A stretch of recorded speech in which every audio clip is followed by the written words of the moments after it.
Hola, muy buenos días y aquí estamos, por supuesto, compartiendo otro mediodía de sábado con ustedes hasta la 1 del mediodía en vivo para hablar ya desde la apertura del programa de la movilidad jubilatoria. Con 132 votos a favor y 119 negativos, se aprobó en diputados la semana que ha pasado la nueva movilidad jubilatoria. La movilidad jubilatoria es ley. Es la tercera ley en los últimos 12 años. Ha habido cambios en cada gobierno que ha dejado toda una discusión acerca de la pérdida de poder adquisitivo en las jubilaciones y pensiones, el cambio de reglas, y estos dos factores han hecho que las demandas al Estado continúen. ¿Cómo es la fórmula que viene? ¿Cómo es el alcance? ¿Cuál es el alcance de la movilidad jubilatoria ya hecha ley? Se la vamos a contar y le vamos a detallar y explicar estos alcances ya desde la apertura del programa con placas. Antes que nada, vamos a decirles que los aumentos, ¿cómo se calcularán? Se calcularán en forma trimestral, con una combinación de fórmula, recaudación tributaria, los tributos que van a ANSES y evolución de salario. En este caso hay que explicar cada parte de esta placa porque el 50% recaudación tributaria, ¿cómo se compone? En un 60% con el impuesto al crédito y al débito y en un 30% IVA. Son los dos impuestos mayoritarios en esta recaudación tributaria y en menor medida impuesto al cigarrillo y a los combustibles. Con respecto al 50% evolución salario, se tomará el mayor de la comparación que arroje el índice RIPTE, que es el índice del Ministerio de Trabajo de la Nación, y el índice que dé el INDEC. Se tomará el mayor. Hay que decir también algo importante, porque esta ha sido la modificación que se ha realizado en el Senado. Los incrementos serán trimestrales en marzo, junio, septiembre y diciembre de cada año. ¿A quiénes alcanzará? El alcance no se ha modificado, aunque se hayan modificado las leyes y esta sea la tercera en 12 años. El alcance a partir de este año 2021, con cada aumento trimestral se incrementarán las jubilaciones y pensiones contributivas, las pensiones no contributivas, que son las asistenciales, en todo lo que tiene que ver con pensiones sociales y pensión universal para el adulto mayor. Además, asignaciones familiares que cobran los trabajadores en relación de dependencia y los monotributistas, asignación universal por hijo, asignación universal por embarazo y las asignaciones que se cobran por única vez como matrimonio, prenatal y adopción.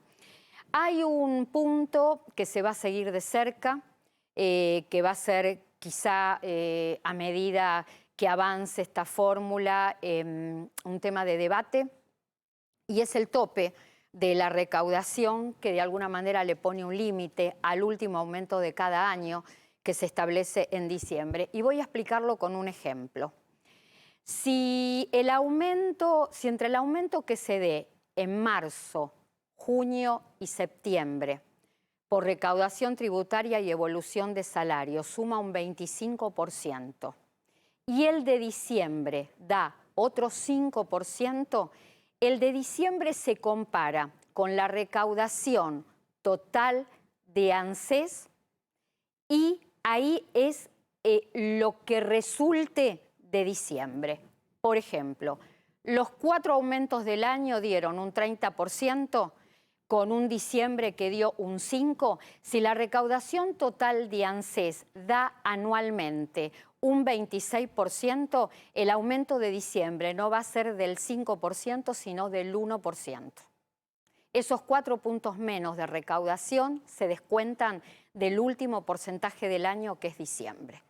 Esto es si la recaudación resulta ser más baja que el aumento, que estos 4 aumentos trimestrales.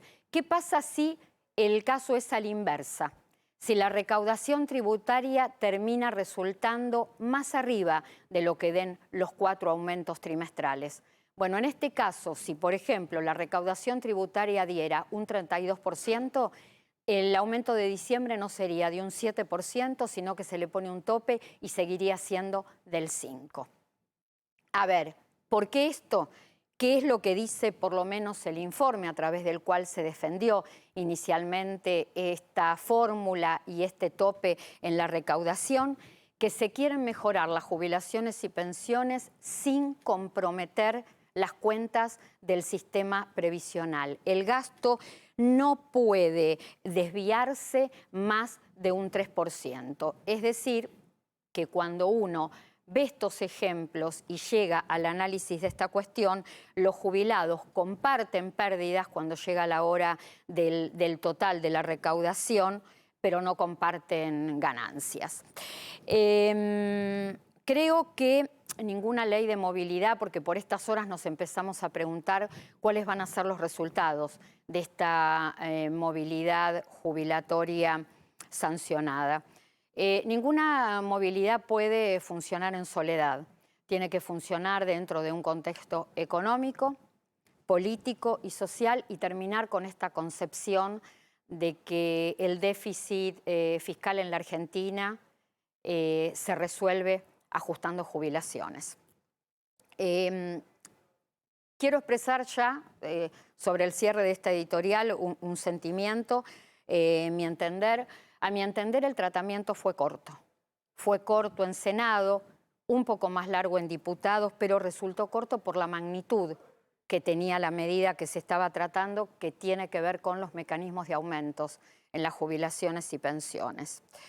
Quedó totalmente soslayado por lo que se estaba tratando en paralelo en el Senado, la legalización del aborto, y estoy absolutamente segura que la movilidad de los jubilados es tan importante como la legalización del aborto. Fue triste que no tuviera la repercusión que tenía que tener, fue triste, fue desalentador, dejó un sabor amargo y fue hasta irrespetuoso. El mensaje que quedó es que la movilidad jubilatoria se convirtió en ley sin tener el protagonismo que los jubilados merecían. Damián Di Pace, buen día.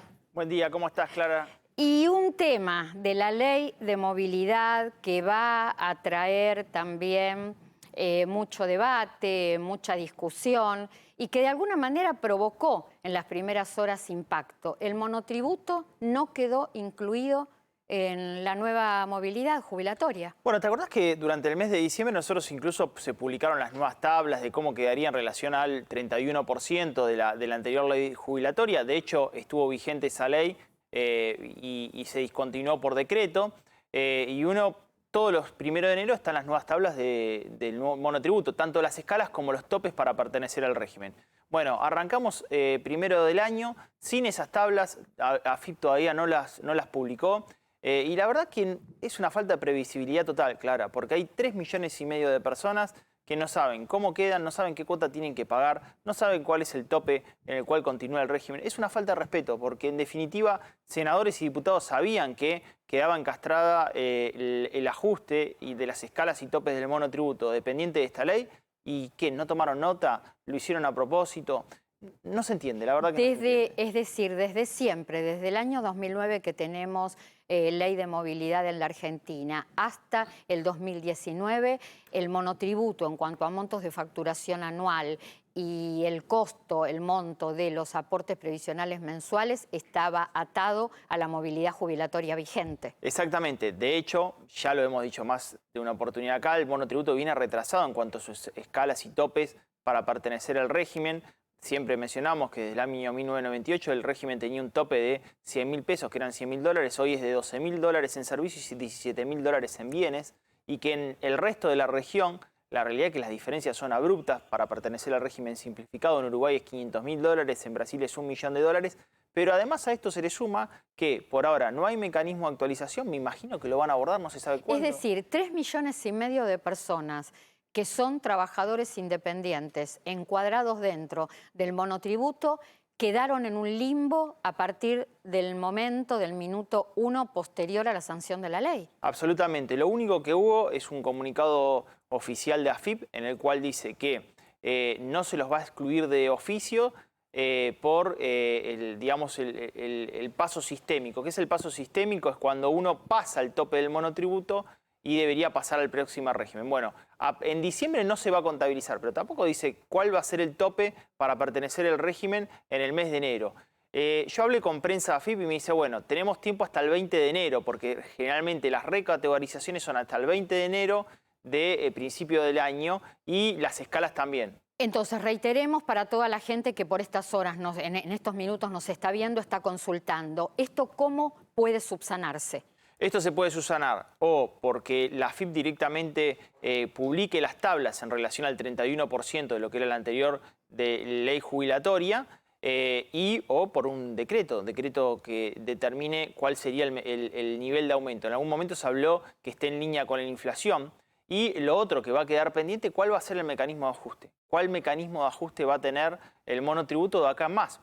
Por ahora no tiene mecanismo. Todos los años, cada enero subía con el acumulado anual de la movilidad jubilatoria. Exactamente, por ahora no tiene mecanismo de ajuste. Otra cuestión que preocupa por estas horas tiene que ver con el impuesto a los bienes personales. No se produjo ningún tipo de actualización, había tiempo hasta el último día hábil del 2020 y de esta manera las tasas para este año estarán en el máximo histórico. Máximo histórico, la gran damnificada va a ser la clase media, Clara.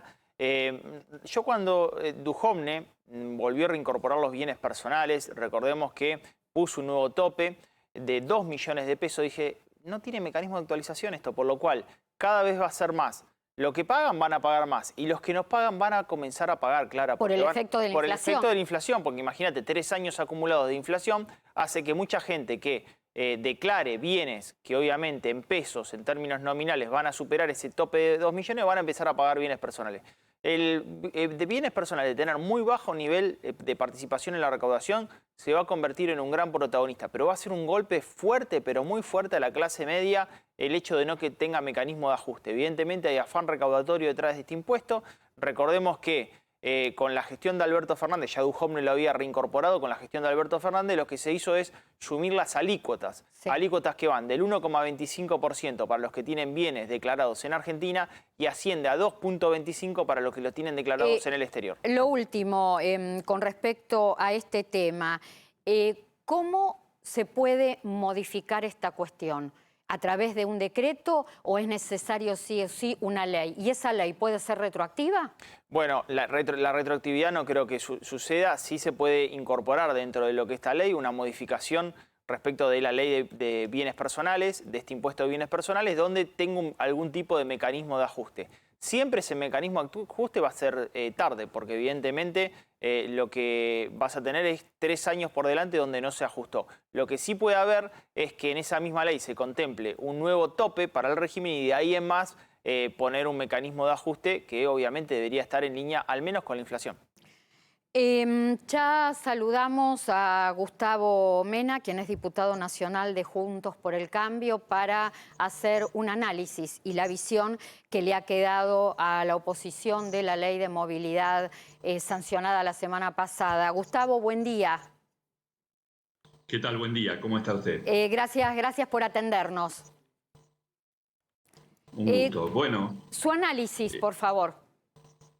Bueno, el análisis, comparto lo que usted venía diciendo. Creo que el foco de esta ley no es mejorar la fórmula de movilidad ni tener en cuenta la situación de los jubilados, sino que ha sido una ley de ajuste fiscal. O sea, esta es una ley que apunta claramente a un objetivo de reducción de las erogaciones, pero el problema es que lo hace a costa de los jubilados, esto está claro, ¿no? Profundiza un proceso con el que se arrancó en este nuevo gobierno, que fue la ley de emergencia, la ley de las 9 emergencias. Uno de sus capítulos fue justamente la suspensión de la fórmula legal de movilidad que habilitó el camino para dar aumentos por decreto. Nosotros lo dijimos, yo lo dije en el debate el otro día, ese fue el primer contrasentido, porque si uno realmente tiene la intención de repensar una fórmula, no era necesario, mientras se hacía ese proceso, suspender la fórmula vigente. Claro, pero el Ambas gobierno cosas. había dicho, apenas asumido, que esa fórmula era impagable. Esos fueron los Bueno, argumentos para suspender y aplicar los aumentos por decreto.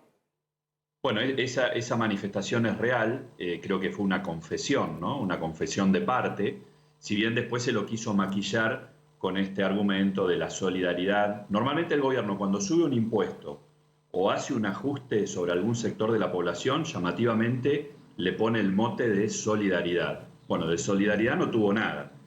Esa comisión mixta legislativa y del Poder Ejecutivo para analizar la nueva fórmula, bueno, pasó el tiempo. De hecho, yo recuerdo haber presentado un proyecto instando la convocatoria de la comisión, porque estábamos bien entrados en marzo, es decir, se había consumido la mitad del tiempo que la ley decía que iba a estar suspendida la fórmula, que eran 6 meses originalmente. Recién comenzó a deliberar por esa fecha.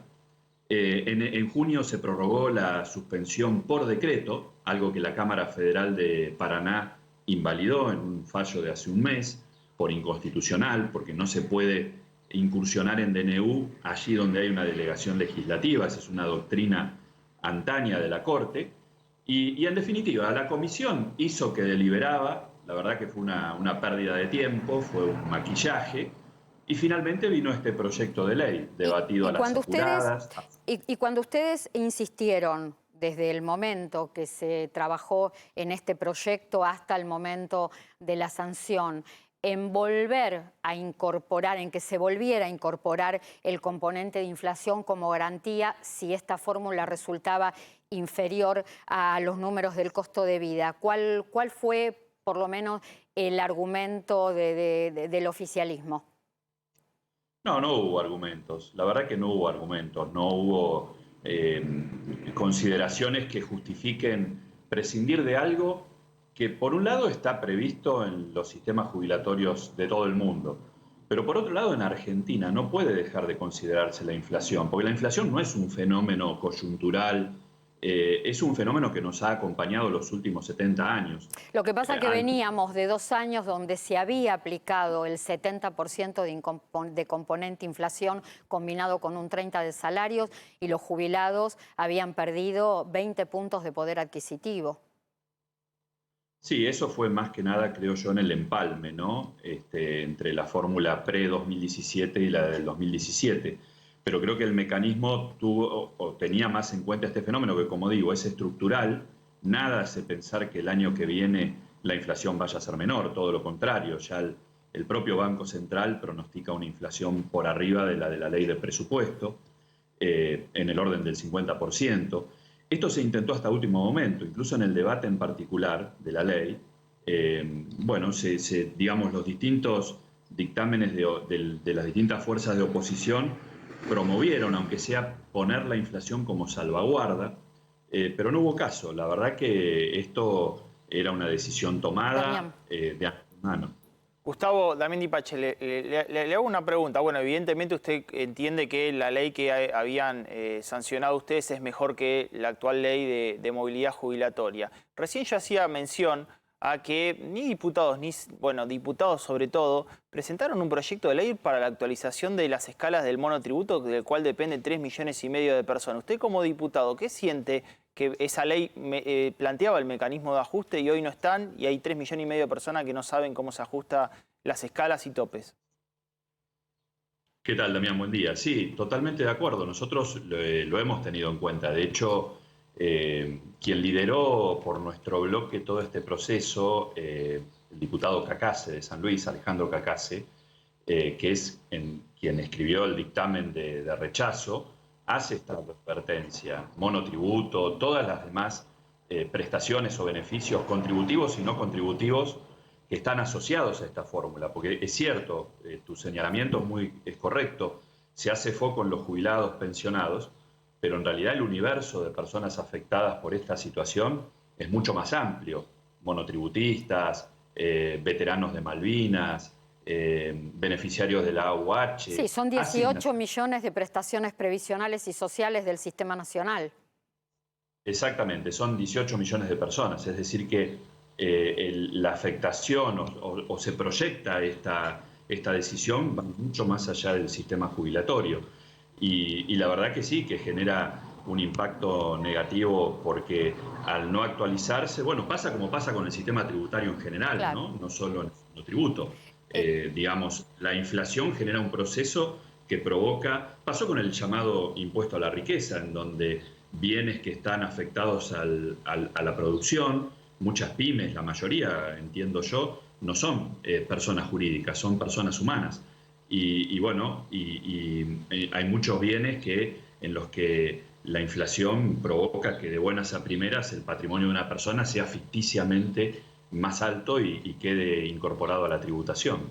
Gustavo, lo último, no sé si comparte esta idea conmigo. Yo decía en la apertura del programa que ninguna ley de movilidad, por más perfecta que sea, puede funcionar y andar por la vida sola, en soledad. Necesita de un contexto económico, social y político que acompañe. Más allá de que el gobierno tiene que trabajar en la macroeconomía para equilibrar justamente los números y que esta fórmula pueda resultar beneficiosa para la gente. Desde el Congreso, desde la oposición que usted representa, ¿están pensando en instalar otros temas que me parecen estructurales, como por ejemplo la recomposición de las escalas jubilatorias?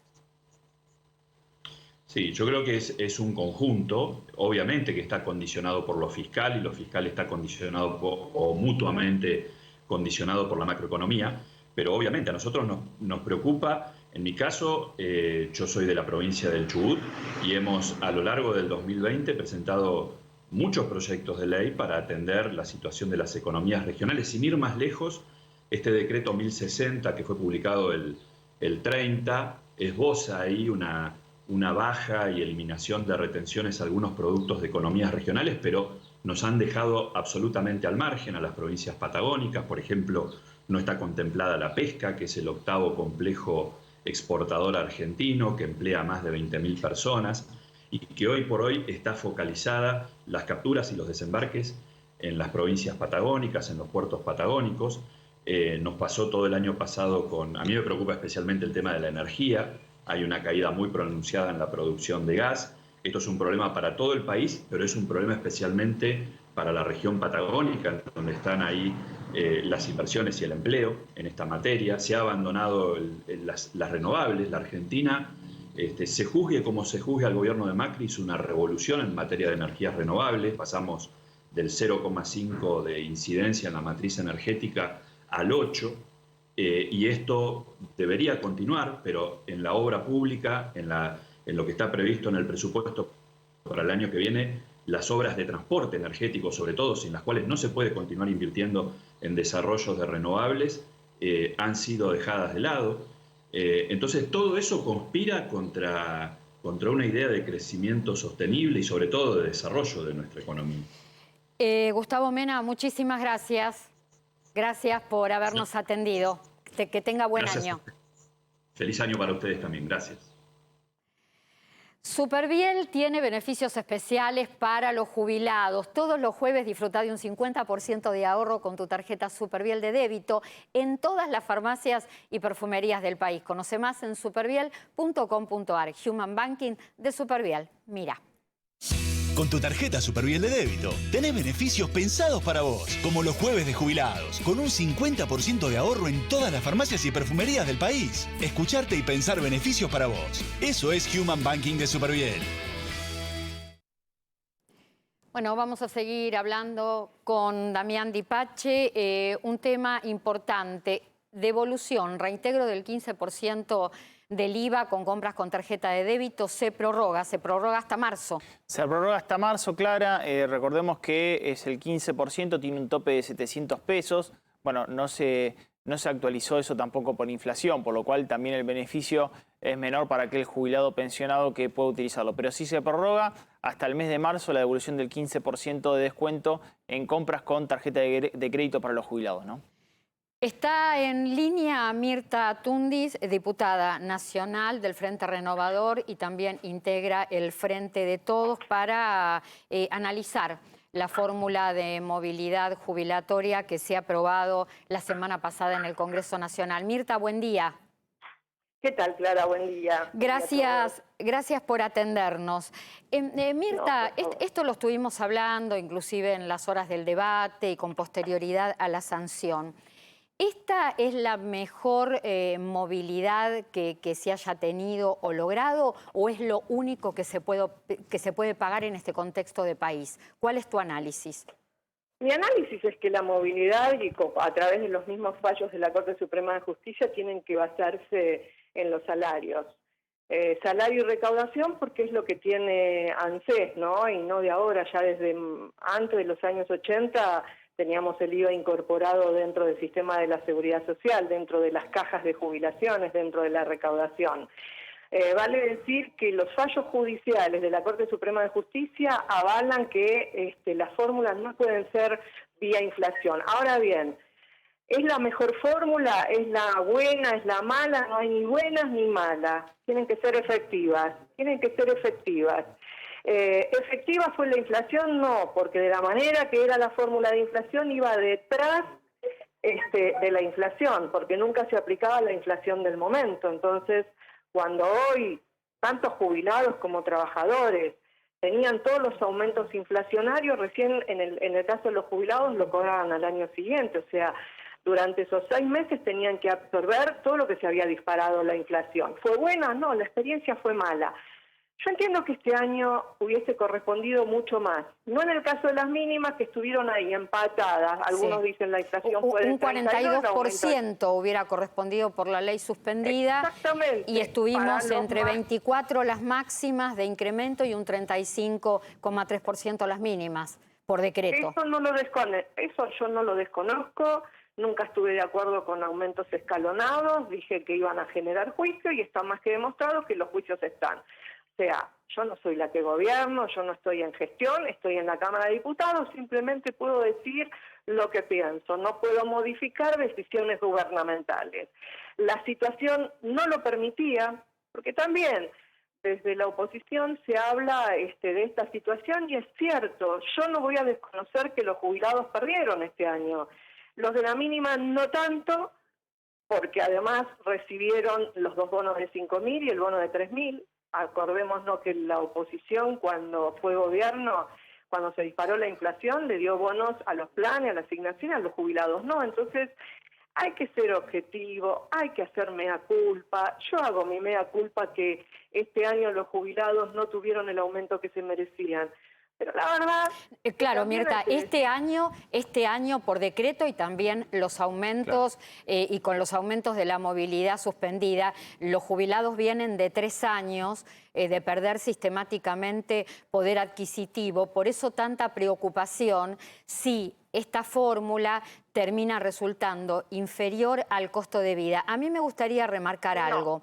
Vos en el inicio... Sí, decime.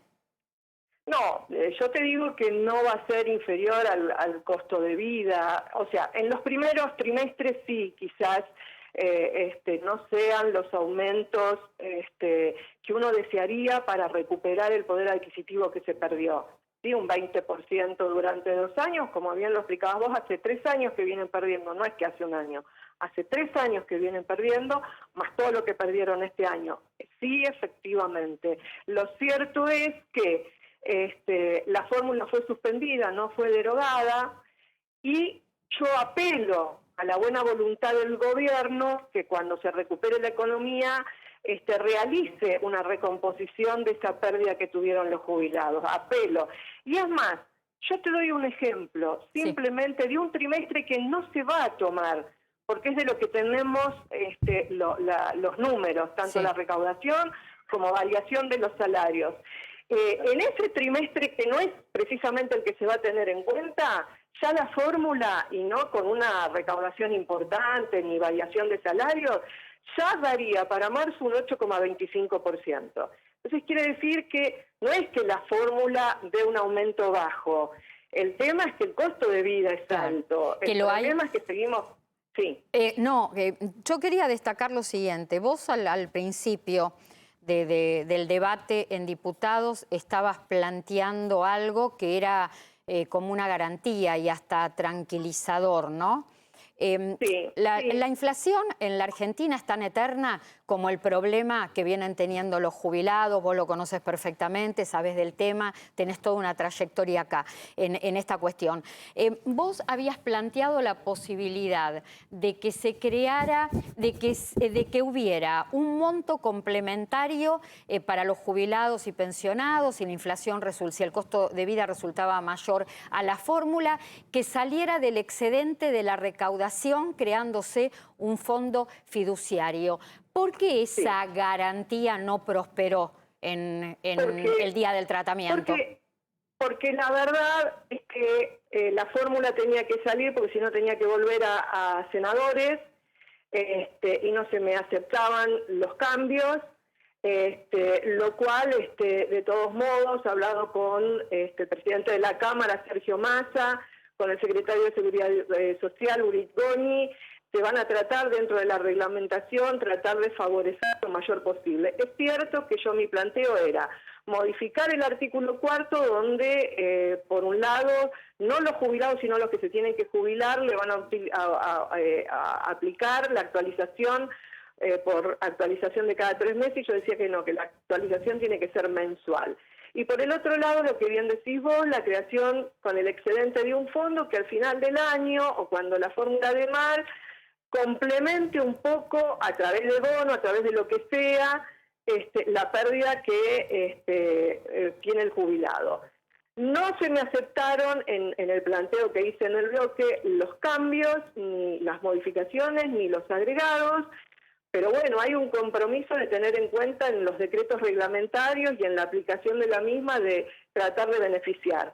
¿Tengo que creer? Y sí, tengo que creer. Espero que es decir, que no se descarta si eventualmente el costo de vida tardara en desacelerarse y la fórmula quedara por debajo, bonos adicionales para los jubilados y pensionados. Bueno, eso es lo que yo planteé y es lo que dijeron, que bueno, que ahora cuando reglamenten la ley van a tratar de todo lo posible de aplicarlo mejor para el jubilado. Porque también planteé que en el último trimestre, como entre A y B se toma el más bajo, entre variación de salario y recaudación se toma el más bajo, yo planteé que se tome el más alto, no el más bajo. O sea, yo lo que quiero decir, Clara, es que no soy una obtusa. Entiendo que los jubilados han perdido un montón, entiendo que las fórmulas pueden ser perfectibles, entiendo que no se puede indexar la economía, y tenés ahí a un economista que lo sabe mucho más que yo a tu lado. Que creo que te quiere hacer una pregunta, Mirta, aprovechamos. Le quería hacer una pregunta a Mirta. Si en algún momento debaten en diputados la no sustentabilidad del sistema, Mirta, porque independientemente si esta fórmula o la próxima o la que se acaba... Este es el problema estructural. Si lo hablan, claro. Porque en definitiva uno hace una proyección, ¿no? Y hay una proyección que hizo el IERAL al año, mirá lo que te voy a decir, 2060. Y hoy un fondo, digamos, que representa casi el 4,7, 5% del producto, va a pasar a representar el 11,7% del producto, cuando obviamente se sube más gente a cobrar jubilaciones y pensiones. Hablan de la sustentabilidad, no es sustentable el sistema. Sí, por eso me encanta que hagas esta pregunta, porque muchos hablan de la sustentabilidad, la movilidad, y la movilidad tiene que ser sostenible, no sustentable. El sistema tiene que ser sustentable. Claro. Obviamente que un sistema, nuestro sistema, Damián, a diferencia del resto del mundo, tiene el componente de la recaudación, cosa que en el mundo es solamente por aportes y contribuciones, y vos, como especialista, sabés que en el mundo los sistemas no son sustentables. Hay por la modificación de la pirámide, ¿no? Cada vez tenemos más personas mayores que gente joven y aportando. Obviamente que el sistema lo hace sustentable con un montón de condimentos. Primero porque vos tenés una masa importante ya desde hace unos años con, además de la pérdida del trabajo, tenés trabajo en negro que no se blanquea y tenés el trabajo informal a través de monotributo. Un monotributo que sabés perfectamente que está desfinanciando el sistema, porque yo siempre pongo el ejemplo: si alguien que factura 20.000 pesos, 22 o 23.000 pesos por mes, con alguien que cobra ese monto por mes en relación de dependencia, uno aporta entre 500, 600, 700 pesos y el otro aporta entre 2.200 y 2.600 pesos, con el mismo monto que cobraría mensualmente. Entonces vos ves que de alguna manera, a través del monotributo, que es la parte que va a previsión, estás desfinanciando. Después tenés el trabajador en negro y después tenés el trabajador que también está blanqueado, pero muchas veces los empleadores, la verdad que son muchos, no todos, pero que te dicen, yo te voy a aportar por el sueldo de convenio, o sea, bueno, por ahí gana 100.000 pesos, pero te blanquean sobre 30.000. Entonces, vos también estás desfinanciando, claro, y también estás generando un jubilado de haber mínimo. Acá, Mirta, volvemos al principio. Sí. Acá hay que entender que ninguna ley de movilidad, por mejor que sea y por perfecta que sea, puede funcionar en soledad. Acá necesitamos un contexto y acá hay problemas estructurales, problemas previsionales estructurales que pasan los gobiernos y no se resuelven y son problemas que vienen de décadas. Bueno, yo te agradezco esta comunicación y me alegro que estés mejor de salud, Mirta. Gracias, Clarita. Y lo único que le quería decir a Damián y a vos, que hubo un compromiso en la última sesión, que este año se va a tratar la reforma tributaria. Y de esa manera quizás logremos más recaudación para el sistema. Beso, Mirta. Buen año. Besos. Gracias. Consultas, claro, uno suspira, ¿no? Yo voy a decir, como nosotros somos periodistas y no somos políticos, voy a decir qué es lo que se pensó en algún momento para que sea sustentable el sistema. Es avanzar la edad jubilatoria de 65 a pasarla a 70 años, muy impopular, y lo otro impopular es aquel que no contribuyó al sistema, desgraciadamente que no puede acceder como si hoy está haciendo la jubilación por moratoria. Son las dos decisiones impopulares que la política no quiere hablar, no quiere tomar, pero sí la política es la realidad. No quiere asumir el costo de una reforma estructural, pero no tenemos reforma previsional desde 1994. Y desde 1994, esa última reforma que hubo en la Argentina, esa ley que rige desde 1994, lo único que ha hecho es recibir parche. Y hoy estamos regidos por una ley que es un mamarracho.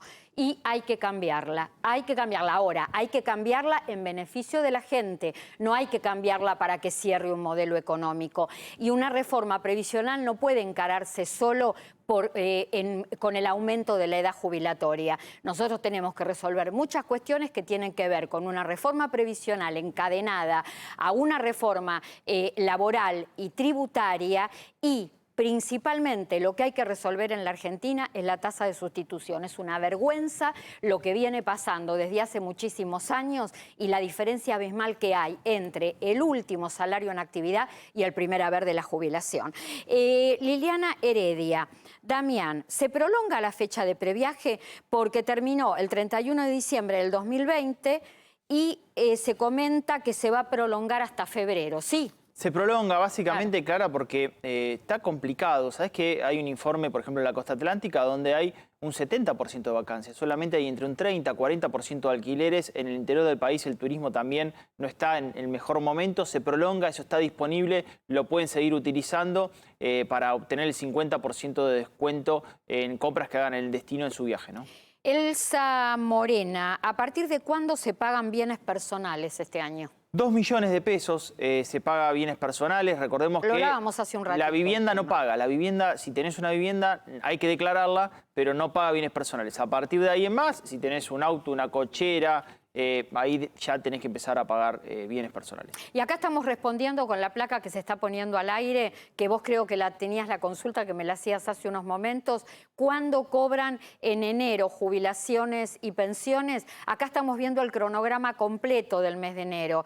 Había una señora que nos estaba preguntando, ella está dentro de la franja de haberes que no superan 21.393 pesos, va a cobrar, según terminación de número de documento, entre el 12 y el 22 de enero. Carlos Molina, ¿cómo se realiza la devolución del 35% del impuesto retenido de compra de dólares? Bueno, si sos trabajador en relación de dependencia, ya está disponible en el sistema AFIP. Si no sos en relación de dependencia, sos jubilado y pensionado, va a haber un sistema para que te lo puedan devolver. Si pagás bienes personales, en junio, cuando haces la declaración, lo podés tomar como a cuenta del pago del tributo. Son los mecanismos para la devolución del 35%. Si haces un gasto o comprás dólar ahorro, usás dólar tarjeta, comprás con tarjeta de crédito en dólares, recién lo vas a poder descontar a partir del próximo periodo fiscal, o sea, en enero de 2022. Dos informaciones muy importantes. Se prorroga la presentación de fe de vida hasta el 31 de marzo de este año. Jubilados y pensionados podrán seguir cobrando sin la obligación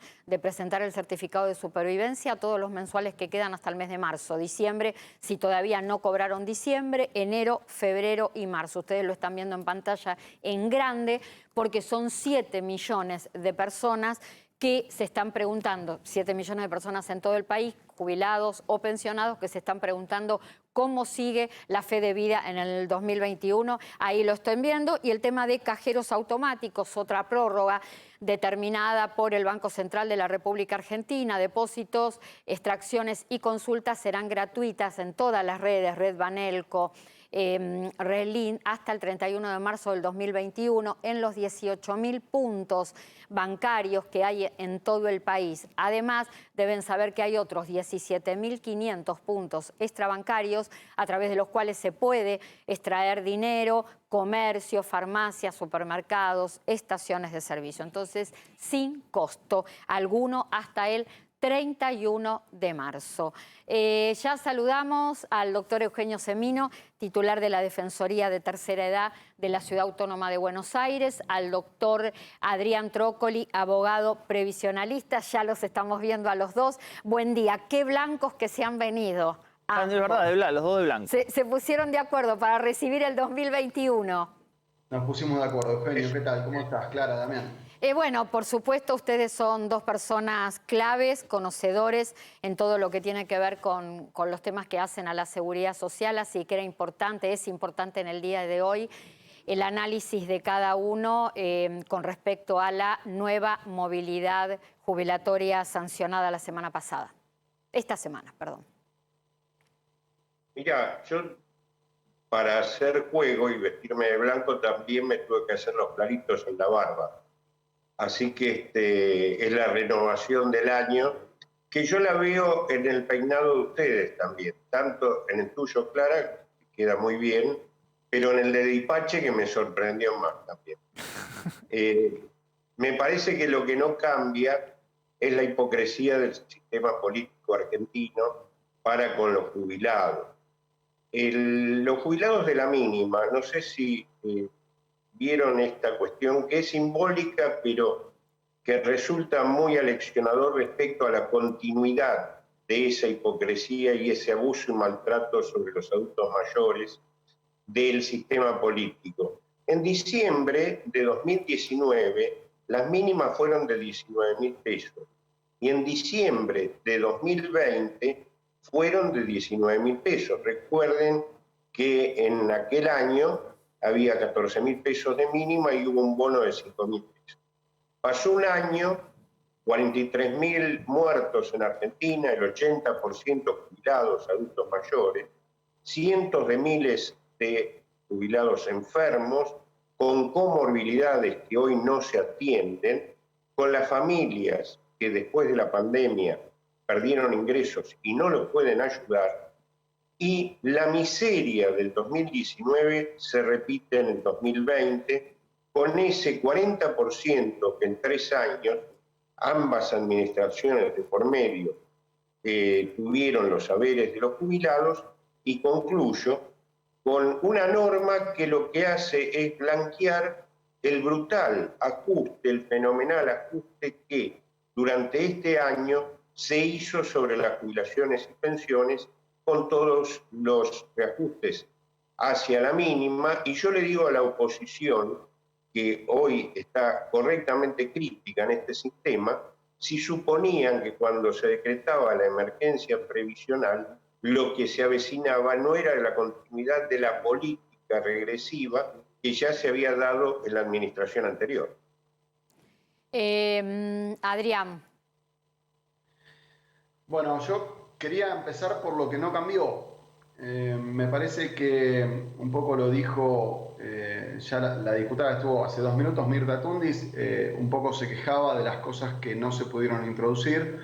pero grave que la política asuma que no se pudo. Hubo un debate, como vos dijiste corto, yo diría terriblemente poco profundo, técnicamente no hubo debate. En la Cámara de Diputados solamente se justificaron los votos, cada uno decía por qué iba a votar de una manera o por qué de otra, pero no hubo debate. De hecho hubo algún comentario que le causó gracia al presidente de la Cámara, cuando alguien se había confundido con el voto, dijo que lo habían convencido para votar en contra. Bueno, no hubo convencimiento, no hubo debate, no hubo una sola modificación a la ley en ninguna de las dos cámaras, y esto habla de la falta de diálogo que tienen entre la oposición y el oficialismo.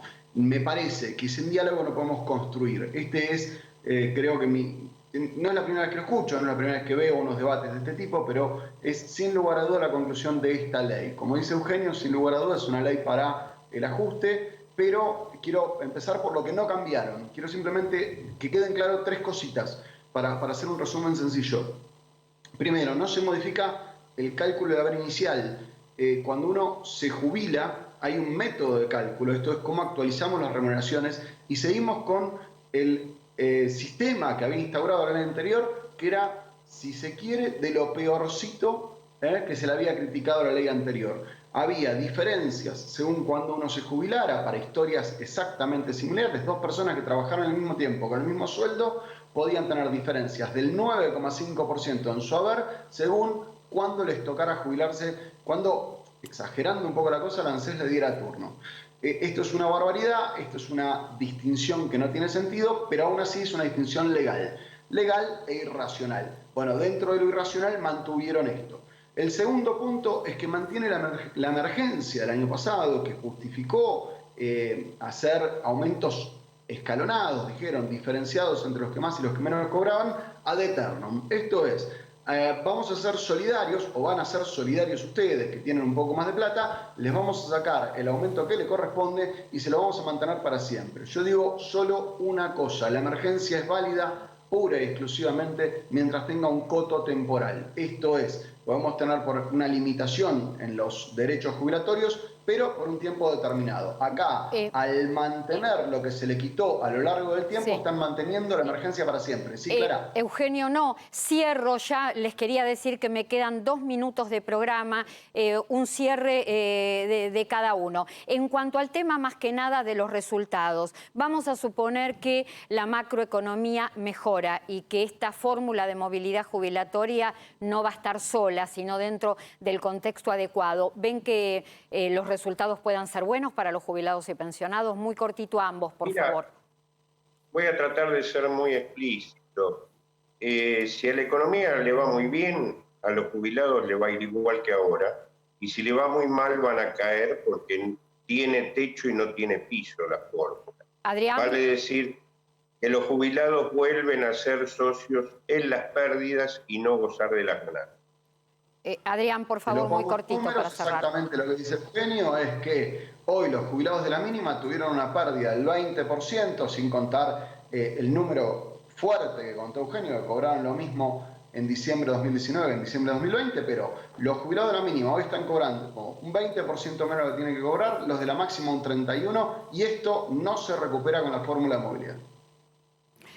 Adrián Trócoli, Eugenio Semino, muchísimas gracias a los dos y los vemos muy bien, ¿eh? Están empezando bien el año. De blanco. De blanco, y están, la verdad que están radiantes los dos, lucen saludables. Más pintón te diría Semino, porque está tostado, sí, está con color, ¿viste? Esta noche actuamos juntos. Troco tiene más color encierro, más color oficina. Bueno, un gusto haberlos tenido. Tengo más color a Cámara de Diputados. Chau, gracias a ambos. Chau, hasta luego. 2 informaciones muy cortitas ya para ir cerrando. PAMI comenzó a vacunar al personal de salud en lo que será el operativo más grande de la historia, a todo el personal a través de los hospitales del Bicentenario de Esteban Echeverría e Ituzaingó. Y algo muy importante también para destacar, tras la campaña de inmunización del personal de salud de PAMI, comenzará el operativo para las personas afiliadas una vez que se que haya cumplido con los procesos de aprobación sanitaria correspondientes a través del Ministerio de Salud de la Nación y del ANMAT. Las 24 jurisdicciones van a diagramar su propio esquema de vacunación, proceso durante el cual la obra social más importante del país va a acompañar con operativos logísticos realizando un seguimiento de los afiliados y afiliadas. Y para empezar el año hay que dar una información que tiene que ver con Mayores Conectados, el sorteo que se realiza en forma gratuita el próximo 11 de enero a las 11 de la mañana. Primer premio una notebook, segundo premio un celular, tercer premio una mochila solar, toda la tecnología adaptada a las personas mayores. Deben entrar a www.facebook.com Mayores Conectados Argentina, completar nombre y apellido de la persona mayor, el mail, el teléfono, y la única condición para entrar al sorteo es tener 60 años o más, no importa si sos jubilado o no. El sorteo se realiza ante escribano público el 11 de enero del 2021 a las 11 de la mañana. Gracias, Mayores Conectados, por acordarse siempre de las personas mayores. Nos tenemos que ir. Nos vamos, Damián, Clarita. gracias. Buen comienzo de año, primer programa del año. Esperemos tener un mejor año que 2020. Hay que hacer poquito esfuerzo para lograrlo, me parece. Esperemos, sí, por supuesto, tener un año mejor. Estamos con todas las pilas y todas las ganas de que eso suceda. Un país mejor, un año mejor, es lo que todos los argentinos necesitamos. Gracias a todos por habernos acompañado. Gracias, chicos, gracias al público. En el primer programa, lo justo y necesario del 2021. Chau. Human Banking es tener beneficios pensados para ellos, como los jueves de jubilados, con el 50% de ahorro en farmacias y perfumerías con su tarjeta Superviel de débito. En una era de mucho banking, nosotros te seguimos ofreciendo mucho más de Human. Mis días son intensos, pero nunca iguales. Vivo cada momento sin dejar de estar atenta a todo. Pero para eso, tengo que estar preparada para todo tipo de ocasiones. Porque elegir nos hace bien. Gravaña.